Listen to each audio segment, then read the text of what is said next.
My phone vibrated once on the marble counter while the realtor slid the final document toward me. Sign here. Toronto was already behind me in my mind. The house. The snow-stained years. The quiet rooms where my first marriage had died slowly, politely. I picked up the pen. That's when the message came through. Dad, don't do this. She's not who you think. I have proof. 17 years old. My son never used ellipses. He hated drama. He hated accusations without evidence. My hand froze.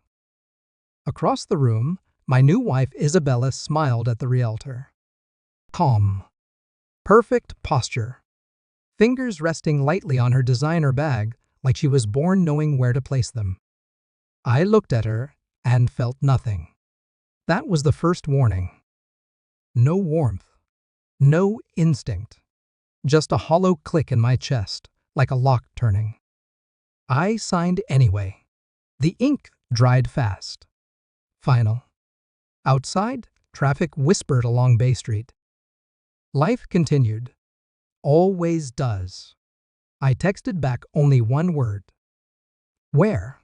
The reply came instantly. The reference library. Second floor.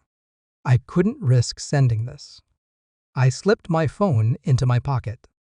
Isabella reached for my arm. Everything okay? Her voice was gentle. Practiced. Yes, I said, and meant something very different.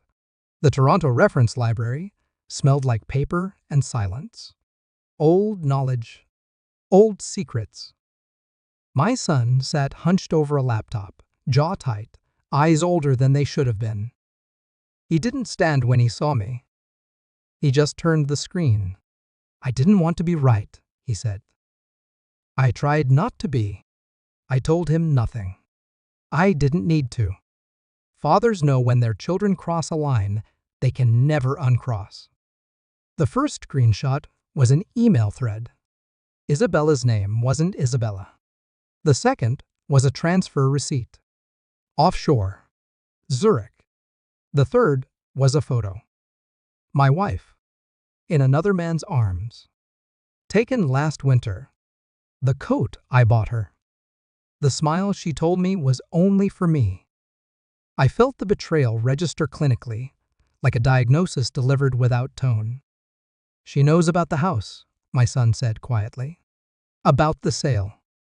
About the inheritance. She's been talking to someone else.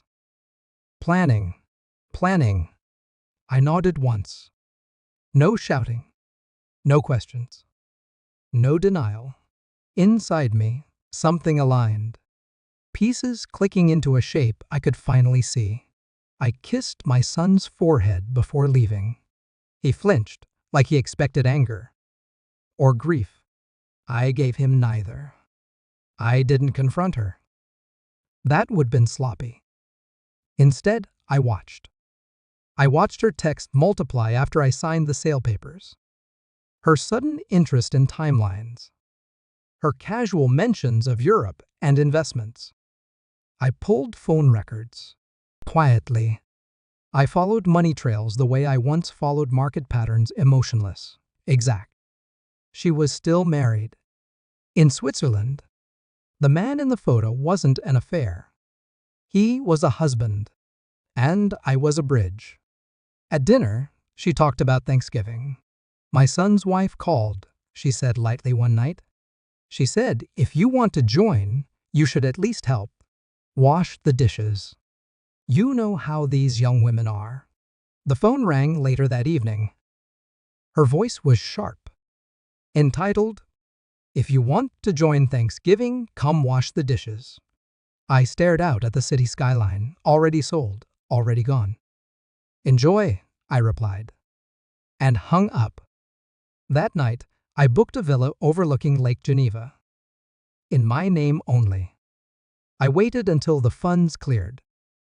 Until Isabella transferred the last of her shared future money into an account I controlled. Then I printed everything. Marriage certificate. Swiss registry. Messages. Photos. I laid them on the kitchen island like a dealer revealing cards. She walked in humming. Stopped. Her face drained in stages. "What is this?" she whispered. I sipped my coffee. "Your life," I said.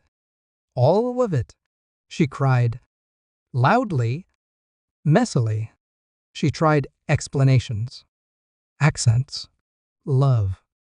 I didn't interrupt. When she was done, I slid one final document forward. A separation agreement. Already filed. "You won't get a cent," I said, "and your husband has been notified." Her legs gave out. Mine didn't.